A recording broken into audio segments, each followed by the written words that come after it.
सत श्री अकाल, स्वागत है थोड़ा सब का एक बार फिर सिक्ख्या है पंजाब ते। अज असी की पढ़न वाले, अज असी बहुत ही इंपॉर्टेंट टॉपिक मैट्रिसेस दा एडजॉइंट ऑफ अ मैट्रिक्स पढ़न वाले हैं। तो आओ देखिए किमें किसी मैट्रिक्स का एडजॉइंट कर सकते हैं। जिमें कि तुसीं साडी पिछली वीडियो विच देखा होगा, उहदे च असी कोफैक्टर कढने सिख ले सी, क्योंकि कोफैक्टर ते एडजॉइंट इन्हां दा आपस में बहुत ही खास रिलेशन है। की रिलेशन वो देखांगे।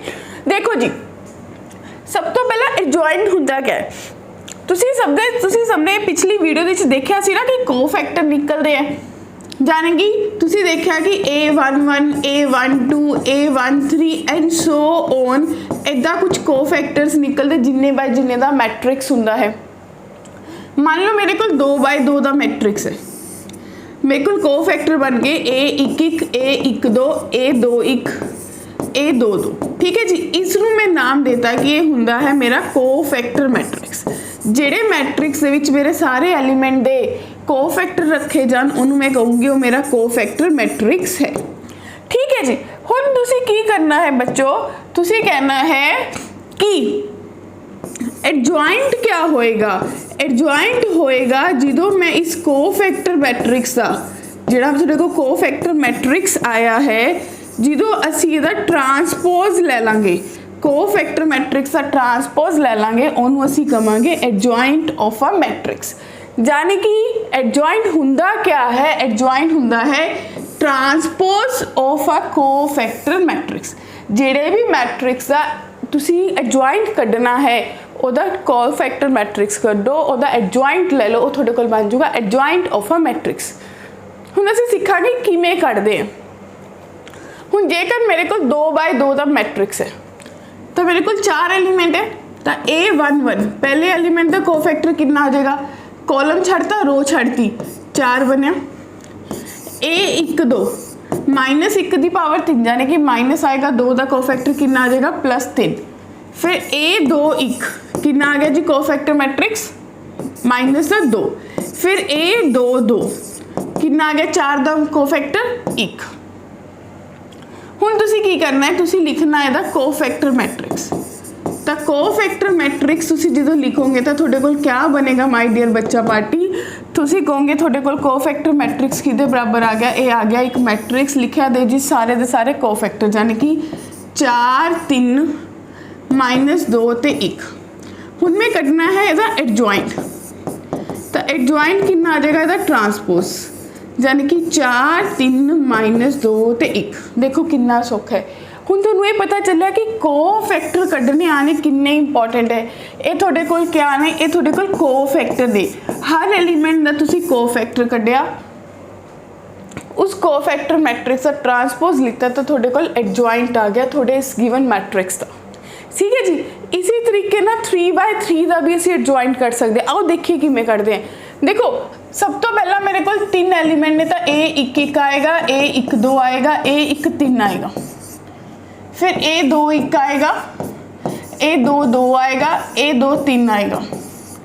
ठीक है जी, in the same way A31 आएगा, A32 आएगा, A33 आएगा। आओ कढ़िए। सब तो पहला 1 का जो कढ़ांगे ये प्लस रहेगा, ये मैनूं पता है, तो जिन्ना भी आएगा 4 थी 12 -6, 6 रह गया। माइनस आएगा हम 2 का, देखिए तक छड्डिया 8 -6 -2, फिर 1 3, 6 -9 -3। हुण 2 1 का कड्डो इस एलीमेंट का, कॉलम छड़ती रो छड़ता, 8 -6 -2 यानी कि +2 हो गया, 8 -6 +2 यानी कि -2 बन गया। हुण 3 का कड्डो, कॉलम छड़ दो जी रो छड़ दो, तो 4 -9, 4 -9 -5, तो -5 ही रहेगा। 2 3, 2 का हाँ जी कॉलम रो, 3 -6, 3 -6 -3, -+ 3। हुण 3 1 इस एलीमेंट का, 4 -9 -5, 3 2 हाँ जी कॉलम छड़ता रो छड़ता, 2 -6 -4, 3 3, 3 -4 -+1, 3 2 का देखो जी दोबारा इस एलीमेंट का कटना है कॉलम रो, 2 -3, 2 -6 -4 -4 आया एक तुसी लाता। क्लियर। हुण एक कोफैक्टर मैट्रिक्स बन गया। हुण इन्ना टाइम तुहाडे कोल पेपर च नहीं ना होएगा एडजॉइंट लिखण लई, तो सीधा ही एडजॉइंट किवें लिखोगे, ट्रांसपोज लेके पहली रो इनू कॉलम वाइज लिखो 6 -2 -3 2 -5 ते 3 फिर थोड़े को आ गया -5 4 ते 1। ये थोड़ा इस गिरते हुए गिवन मैट्रिक्स का क्या है, एडजॉइंट है। बहुत सिंपल सा टॉपिक है एडजॉइंट करना, बट पेपर दे विच इन्ना लंबा नहीं पूछा जाता। पेपर दे विच मैनू एडजॉइंट थोड़ी एडजॉइंट का यूज आएगा कि किमें किमें हो सकता है। हुण देखो एक बहुत इंपॉर्टेंट रिजल्ट है, क्या है कि अगर किते किसी मैट्रिक्स नूं ओहदे एडजॉइंट से मल्टीप्लाई कर दो, चाहे वो एडजॉइंट नूं किसी मैट्रिक्स से मल्टीप्लाई कर दो सेम मैट्रिक्स नाल, तो किदे बराबर होंदियां दोनों चीज़ां, ए दा डिटरमिनेंट इंटू आइडेंटिटी मैट्रिक्स, जिस भी ऑर्डर की गल कर रहे हो। क्लीयर है। हुण जो तुसीं इस चीज़ से आ गए तो ये बेस से कुछ इहदी प्रॉपर्टीज़ होंदियां ने, तो ये जिहड़ा प्रॉपर्टीज़ वाला पार्ट है सब तो ज़्यादा इंपॉर्टेंट पार्ट है, क्योंकि जो असीं कंपीटीशन की तैयारी करते हैं, असीं कोई एंट्रेंस दिंदे हैं, कोई भी पेपर दिने MCQs आते तो उत्थे साडे तो क्वेश्चन प्रॉपर्टीज़ दे विचों ही पूछे जाते हैं, क्योंकि एडजॉइंट करना तो पूछणगे नहीं ना, प्रॉपर्टीज़ पूछणगे। तो प्रॉपर्टी देखो किवें काम करती है। सब तो पहली प्रॉपर्टी, मोस्ट इंपॉर्टेंट प्रॉपर्टी, कि तुहानूं दिता है कि एडजॉइंट द डिटरमिनेंट, तुसीं एडजॉइंट करना सीख लिया, बट मान लो कि मैनू किसी पेपर दे विच ये दिता, फॉर एग्जाम्पल मैनू ये देता कि मैंने एडजॉइंट द डिटरमिनेंट कढ़ना है अगर मेरा जिहड़ा डिटरमिनेंट है 3 के बराबर है ऑफ ऑर्डर 3, ऑर्डर उहदा 3 है, तो मैनू तो मैं डिटरमिनेंट ही नहीं पता, मैं कि मैं एडजॉइंट दा डिटरमिनेंट कढूंगी, है ना क्वेश्चन राइज होने वाला। तो अगर मैनू ये प्रॉपर्टी आती है तो मैं फटाक देने कढ़ दूंगी, और किवें कढूंगी, तो प्रॉपर्टी तुहानूं पता चल गई, याद भी कर लोगे कि एडजॉइंट ए दा डिटरमिनेंट जिहड़ा हुंदा है, ए डिटरमिनेंट दी पावर n-1 हुंदा है। ये तो क्लीयर है, बट ये प्रूफ की है, ये क्यों आई। तो माय डियर बच्चा पार्टी, तुसी हुणी देखो एडजॉइंट ऑफ ए इंटू ए, तुसी हुणी पढ़ के आए हो किदे बराबर हुंदा है, ए डिटरमिनेंट दी इंटू आई एन। अगर मैं दोनों पासे टेक डिटरमिनेंट, दोनों पासे क्या ले ला, डिटरमिनेंट ले ला, तो मेरे को कितना बनेगा, ठीक है। तो जो तुसी डिटरमिनेंट लेता तो थोड़े को बन गया A into adjoint A the determinant is equals to A determinant into I n, ये सारे दा डिटरमिनेंट। तो तुहानूं पता है कि क्योंकि मेरे को प्रॉपर्टी होंदी है डिटरमिनेंट दी कि अगर a इंटू बी का डिटरमिनेंट करना है तो a का डिटरमिनेंट हो जाऊगा, b का डिटरमिनेंट हो जाऊगा, ठीक है ना। तो इत्थे भी मेरे को क्या बन जाऊगा, a का डिटरमिनेंट हो जाऊगा, एडजॉइंट a का डिटरमिनेंट हो जाऊगा। प्लस हुण जेहड़ी तुहानूं एक चीज़ होर पढ़ी हुई है, की पढ़ी हुई है कि k इंटू a का अगर डिटरमिनेंट है तो k की power n into a determinant हो जाता है, जाने कि एडजॉइंट जिहड़ा ए दा डिटरमिनेंट है कॉन्स्टेंट वैल्यू है, आइडेंटिटी ऑर्डर n है, तो ए दी पावर n बाहर आ जाएगा, आइडेंटिटी दा डिटरमिनेंट वो तो 1 के बराबर ही हो जाएगा। क्लीयर है, किसी भी आइडेंटिटी दा डिटरमिनेंट 1 हुंदा है, जाने कि हुण मेरे को एडजॉइंट ऑफ ए दा जिहड़ा डिटरमिनेंट है वो ए डिटरमिनेंट दी power n divided by A दा डिटरमिनेंट, जाने कि आंसर मेरे को आया ए डिटरमिनेंट दी पावर n-1। तो की थोड़ी प्रॉपर्टी प्रूफ होगी, क्योंकि जे मैनू उत्थे प्रूफ पता है, मैंने पेपर च प्रूफ करके नहीं दिखाना, मैनू किसी भी लेवल पे प्रूफ पूछा नहीं जाएगा, बट जे मैनू प्रूफ पता है और बाई चांस प्रॉपर्टी मेरे एंड तो स्किप हो जाती है तो मैं वेरी क्विकली इस प्रूफ को अपने माइंड में लेके आ सकते मैंटली थॉट नाल, ठीक है। तो तुहानूं ये पता चलिया कि एडजॉइंट ए दा जिहड़ा डिटरमिनेंट है किहदे बराबर हुंदा है, ए डिटरमिनेंट दी पावर n-1। हुण जेकर तुसीं देखोगे तो मैं तुहानूं स्टार्टिंग च क्वेश्चन दिता सी, तो इस क्वेश्चन को प्रूफ किवें कर सकदे हो, तुसीं कह सकदे हो कि जिहड़ा मेरा एडजॉइंट ए दा डिटरमिनेंट है, ए डिटरमिनेंट 3 है, ओदी पावर 3-1 2, तो मेरा आंसर 9 आ गया। देखो बन गया क्वेश्चन, ना तुसीं कुछ लेट किया ना कुछ और, अगर प्रॉपर्टी आती है तो क्वेश्चन फटाफट हो जाएगा। सेकेंड प्रॉपर्टी और भी इंपॉर्टेंट है।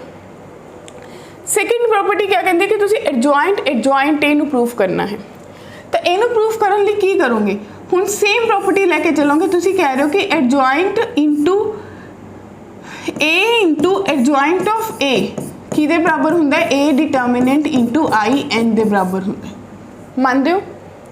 अगर मैं रिप्लेस कर दा, रिप्लेस ए नू जिथे जिथे ए है उत्थे उत्थे एडजॉइंट ए ना रिप्लेस करदा तो थोड़े कोल कितना बनूगा? एडजॉइंट ए बन जूगा, एडजॉइंट इंटू एडजॉइंट ऑफ ए बन जूगा, राइट हियर। तो थोड़े कोल एडजॉइंट ए दा डिटर्मिनेंट बन जाएगा इंटू आई एन बन जाएगा।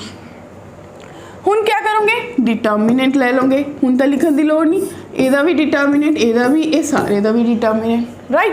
तो ਜਦੋਂ ਤੁਸੀਂ डिटर्मिनेंट लिता तो ਤੁਹਾਡੇ ਕੋਲ एडजॉइंट ए ਦਾ डिटर्मिनेंट तो दिख ही रहा कि ए डिटर्मिनेंट की पावर n-1 और ये मेरे को आ गया एडजॉइंट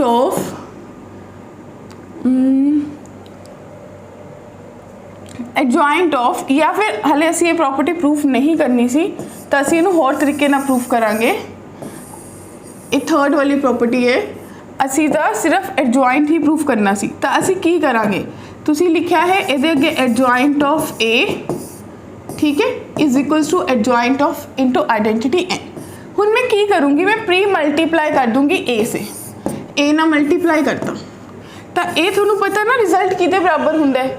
हुण ही तुसी पढ़िया सी कि A into adjoint of A जिहड़ा है वो A determinant into I n दे बराबर हुंदा, यानी कि एदी जो वैल्यू है वो आ गई A determinant into I n, ठीक है। और इत्थे तो ऑलरेडी मेरे को डिटर्मिनेंट ही है क्योंकि आप इनू इत्थे पुट किया है, राइट।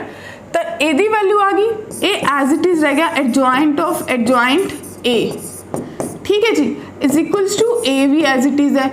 एडजॉइंट ए किहदे बराबर हुंदा है? ए डिटर्मिनेंट दी power n-1 into I n, clear. हुण ये जिहड़ा आई ए डिटर्मिनेंट है उस तरफ जाएगा, यानी कि थोड़े कोल बन गया adjoint of adjoint A is equals to A into A determinant दी पावर n-2। आइडेंटिटी का कोई यूज़ नहीं होया तो जो चाहिए सी वो प्रूव हो गया। चेक करो, तो यही तो प्रॉपर्टी प्रूफ करनी सी कि एडजॉइंट ऑफ एडजॉइंट ए जो है वो ए डिटर्मिनेंट दी पावर n-2 इंटू ए मैट्रिक्स से बराबर है। क्लियर है जी। हुण थर्ड प्रॉपर्टी दिख रही है, यानी कि हुणी जो प्रॉपर्टी 2 दे विच तुसी रिजल्ट प्रूफ करके आए हो। क्या प्रूफ करके आए हो? कि एडजॉइंट ऑफ एडजॉइंट ए जो है वो किहदे बराबर हुंदा है? ए डिटर्मिनेंट दी पावर n-2 इंटू ए मैट्रिक्स। हुण क्वेश्चन मैनू कह रहा है कि इहदा मैं डिटर्मिनेंट लेना तो मैं डिटर्मिनेंट ही ले लैनी है। इधर तो कोई इशू नहीं, सेम ही रखना है। तो इधर देखो कांस्टेंट है, बाहर आ जाएगा, कितनी पावर है? n, तो ए डिटर्मिनेंट दी पावर n इंटू n-2 हो जाएगा तो कितना बन जाएगा? ए डिटर्मिनेंट। तो थोड़े कोल कितना बन गया? ए डिटर्मिनेंट दी power n square minus 2n+1, यानी कि बन गया ए डिटर्मिनेंट दी पावर n-1 दा होल स्क्वायर। तो थर्ड प्रॉपर्टी भी थोड़ी प्रूफ होगी। बहुत सिंपल है, क्योंकि जे प्रूफ असी सोचने लगे तो बहुत क्वाइट टीडियस हो जाते, बट देखा जाए तो बहुत सिंपल है। आई गेस ये सबनों समझ आ गया। हुण चौथी प्रॉपर्टी की कहते कि एडजॉइंट ए ट्रांसपोज दा ले लो, चाहे एडजॉइंट ए लैके उहदा ट्रांसपोज ले लो, इक्को ही गल है। के अगर बाहर कोई मल्टीप्लाई है, के कोई मैट्रिक्स ना मल्टीप्लाई होता एडजॉइंट ले रहे हो तो ओदी पावर n-1, अगर ओदा ऑर्डर n है तो n-1 बाहर आ जाएगी, ठीक है जी। अगला, अगर a दी पावर m है, यानी कि अगर a स्क्वायर दा एडजॉइंट ले रहे हो वो किहदे बराबर हो जाएगा? एडजॉइंट a दे स्क्वायर दे। a इंटू बी दा एडजॉइंट लेना, b अगे रिवर्सल लॉ ला दो जो हमेशा ही लाने तुसी, ट्रांसपोज से भी लाया सी तुसी क्या सी कि a इंटू बी दा ट्रांसपोज जो है वो b ट्रांसपोज a ट्रांसपोज दे बराबर हुंदा है, ठीक है जी। तो हुण इहदे बेस ते साडे कोल एक प्रॉब्लम है, सारे प्रॉपर्टीज़ नूं मिक्स करके एक क्वेश्चन बनाया गया जिसे तुसी ध्यान देना। सब तो पहली चीज़ क्या दिख रही है कि मैनू ए डिटर्मिनेंट पता है कितना है 2 दे बराबर, तो मैनू n पता है 3 दे बराबर। तो माय डियर बच्चा पार्टी, सब तो पहली प्रॉपर्टी ला के तुसी इहनूं कह सकते हो कि ए डिटर्मिनेंट दी पावर n-1 है, यानी कि 2 दी पावर 2 4 दे बराबर आएगा। फिर एडजॉइंट ऑफ एडजॉइंट ए दा डिटर्मिनेंट दूजी प्रॉपर्टी ला के तीजी प्रॉपर्टी लाओगे तो किते बराबर आएगा? तुसीं इहनूं कहोगे हुनी कीती सी लास्ट ते प्रूफ की सी, यानी कि a डिटर्मिनेंट की पावर n-1 का स्केयर, यानी कि थोड़े कोल बन गया 2 की पावर 3 माइनस, यानी कि 2 की पावर 3 - 1 का स्केयर 4, तो 16 आंसर आ गया। थर्ड, तुसी चाहे एडजॉइंट ऑफ ए का ट्रांसपोजल ले लो, चाहे एडजॉइंट ए लिख के वो सारे का ट्रांसपोज ले लो, तो इक्को ही गल है। तो ये बेसिकली किहदे बराबर हो गया, ये एडजॉइंट ऑफ ए डिटर्मिनेंट के बराबर ही हो गया, ट्रांसपोज का कोई फर्क नहीं पैंदा। तो अगर इनू फर्क नहीं पिया तो यह ए डिटर्मिनेंट की पावर n-1 यानी कि 4 के बराबर आ गया। And the last one important one, हुण 5 आ गया। याद करो हुणी लास्ट तुसी एक प्रॉपर्टी पढ़ी सी adjoint of k into A, n-1 adjoint of A हो जाता है। तो जो थोड़े को पहला एडजॉइंट ऑफ 5a है तो तुम इनू लिख सकते हो कि 5 की पावर n-1 यानी कि 2 इंटू एडजॉइंट ऑफ a हो जाऊगा। फिर तो डिटर्मिनेंट भी कर रहे हो, यानी कि 5 की पावर 2, ये कितनी पावर 3 ऑर्डर, 3 एक होर कॉमन आ जाएगा तो 6, तो ये एडजॉइंट ऑफ कितना बन जाएगा a का डिटर्मिनेंट। तो थोड़े को 5 की पावर 6 एडजॉइंट ऑफ ए पहले कर चुके हो यानी कि 4, तो मेरा इस क्वेश्चन का आंसर 5 की पावर 6 गुना 4 आ जाएगा। ठीक है जी। तो बेसिक प्रॉपर्टीज़ हैं, थोड़े को सोच के देखो कितनी है, 7 प्रॉपर्टियां ने, ये 7 प्रॉपर्टीज़ नू प्रैक्टिस करो, प्रैक्टिस ही सानू परफेक्ट बना सकती है। मैं थोनू सिखाइया, मैं थोनू दसिया कि प्रॉपर्टीज़ नू लगाना किवें है। थोड़े को ऑलमोस्ट सारिया प्रॉपर्टीज़ ला लिया, थोड़े को 7 प्रॉपर्टीज़ ने, पहली, दूजी, तीजी, चौथी, पंजवीं, 6वीं, 7वीं, ਉਹਦੇ ਵਿੱਚੋਂ कुछ तो बहुत ही सौखियां ने। एक बस ए ते सानू सोचने की लौड़ पै रही है, कुछ सीधा फॉर्मूला लगा रहे हैं, एक सानू थोड़ा जा इस ते सोचना पिया। ठीक है जी। अगर देखोगे तो बहुत सिंपल है, एक क्वेश्चन है एज ए एग्जाम्पल कि ऐसे बहुत क्वेश्चन बन सकते हैं। ट्राई करो, जिन्होंने कोल क्वेश्चन बन रहे कमेंट बॉक्स में शेयर करो। ठीक है जी। तो एक थोड़ा मैट्रिक्स का टॉपिक सी एडजॉइंट ऑफ अ मैट्रिक्स। फिर मिलांगे अगले कंसैप्ट दे नाल, तद तक ली पढ़ते रहो, प्रैक्टिस करो, प्लस जानते जानते शेयर, लाइक, सब्सक्राइब जरूर करो। Thank you everyone.